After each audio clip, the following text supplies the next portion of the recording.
Well, welcome to NASCAR America Overtime. I'm Steve Letarte. We have Jeff Burton, Dale Jr. Guys, I'm a little concerned about this bowl, but apparently we have supposed to answer some questions out of this magical orange bowl. None of these questions we come up with, so I have no idea what they are, but we'll go. Oh, this is a pretty good one. All right. Jeff Burton, a big pet peeve you have is what? Like in everyday life? Like whatever. There's no rules. Being late.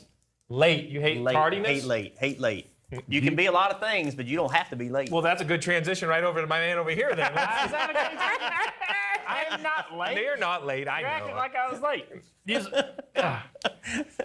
There was a point in your career. When? A long time. What's your biggest pet peeve? When the hell did I miss a meeting? None with me. This is pre-Letarte era. Okay. Yeah, this is pre-Letarte, decades ago. I feel like y'all were talking about me. No. What's your biggest pet peeve, though? I don't know. I think, God, I really don't have one. I don't have You're one. that easy to get along with. You know that. I don't Next know question. I don't know if I have a pet What's peeve. yours? My pet peeve, late's a good one. I hate people that are late. I just hate people that just don't say what they're, tell me you're going to do something, do it. Follow up. That's my biggest pet I peeve. suppose People that don't. dishonesty. Yeah, like, just tell me. Like, I'm to the face kind of guy. All right. You know what I hate? I hate when somebody says, when somebody doesn't want to go on a trip with you or go somewhere with you, but they won't tell you. Oh, see, I They would just beat be like, around the bush forever until like the last minute. Well, then I can't go. You knew you didn't want to go You're right. 2 months ago. Why I didn't agree you with just say that. so? That's it's kind of the same thing. Just tell me, right? All right, here you go. Dale Jr., if you can make a phone call to your younger self, when would you call and what would you say? Oh my God. That's a You know, pretty if you that's call deep. if you call too early, you're gonna think, well, my younger self ain't gonna remember this advice. That's right. You got to hit a window. Or it could mess up the whole chain of events. You would have to call. You would have to call Like at Back an to the exact. Future. Right. You'd have to call right at an exact moment where you really wanted to change something at that moment. All right. You got one that like jumps to mind that you wish you could have Yeah. tweaked on? You think about. There's probably a lot of times I would like to call myself. One time, though, I was restarting with Jimmy at Daytona for the 500. Logano won. But I did something to help Jimmy, which is sort of counter against what I usually do, which is be selfish and do whatever I need to do. Yeah. And it cost me the spot. Logano got on my quarter panel off too, which is the worst place to get side drafted. And he got the run on the outside of me and ended up passing Jimmy too.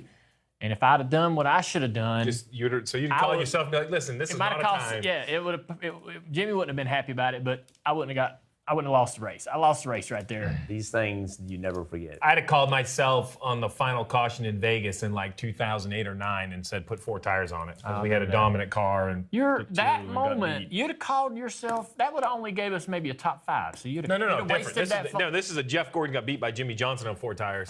I messed it up completely. That would have been one. That was an easy phone call. And you then went and did this again to me. Like I 3 put or 4 on you, but that was a whole different circumstance. Maybe he didn't answer the call. We better move on. I didn't answer the call back then. All right, here we go. Hold on. Wait a minute. Yeah, you did. Wait a minute. Okay. So I figured you forgot back then. Yeah, two specific things at Darlington. I wish I could have called myself because I screwed up and Randy LaJoy beat me in an Xfinity race at Darlington because I was underneath him and drove into turn 1 too deep.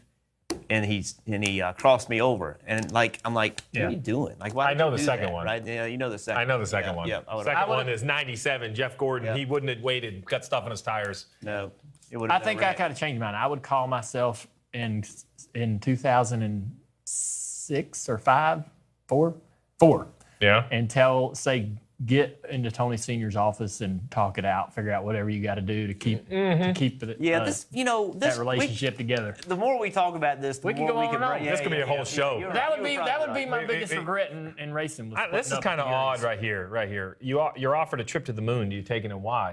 Yeah. Absolutely, I would go to the moon if I was offered a trip. Yeah. I mean, that's a no-brainer. See, I'm the opposite. I have space interests me none. I have no interest in it. I'm good where I am. You didn't want to go see what it's all about? Nah. What's something that you like to do the old-fashioned way? Ooh. I don't know. I'm kind of a technology guy. Most of the new inventions I appreciate. Sometimes I think listen to music, vinyl Vinyl music. Anything you still do the old-fashioned way? So y'all know me. Yeah. Like I'm ignorant as I'm as far as electronics and all that stuff. Y'all know me. I'm just out of touch. So there's a lot that I would do the old-fashioned way. Maybe you still do it the old-fashioned way. Yes. There's nothing wrong with the Rolodex, by the way. Where would you like? That's funny. I was looking in the closet the other day and found my old Rolodex. You had one? Now I'm gonna think about Jeff still have Burton. one, man. Every time I see it, I'm gonna think about Jeff Burton. the one with the wheel on it. where you Yeah, just that's spin what I'm it. talking about. Now, did you have the one that you put the business card in, or the one that you wrote on? Oh, the cards. You wrote on it. Okay, so my dad Yeah, had yeah, one when I was real little. I remember in the race shop, he had one. Same thing, the round one. Yeah. But it had the little plastic sleeve, and you could just slide a business card in. It was high end. Yeah, It was fancy. This one here. Where would you like to retire and why? I don't know. I'm pretty fond of North Carolina for at least 8 months out of the year. I could go somewhere warmer for the other 4 months. I don't want to retire. Like, I like what I do. Yeah. So I don't know. Yeah, that's fair. That's don't know. fair. All right, last one. The bowl's about empty. A We're lot of going to people cut say this we one don't out. work anyway. I'd have to say the beach. The beach, warm, Beach, right? Yeah. I don't. Do you believe in ghosts or aliens? Neither. Neither. I'm neither. I believe in ghosts and aliens. A little bit of both. Sure, yeah. I mean, we're here. Why ain't there somebody else out there? There's got to be. So I'm going to tell you what. That another edition of NASCAR America Overtime. There's no telling what you're going to learn. Hey, NASCAR fans. Thanks for checking out the NBC Sports YouTube channel. Make sure you hit subscribe below for the latest NASCAR news, race highlights, and digital exclusives. Thanks for watching.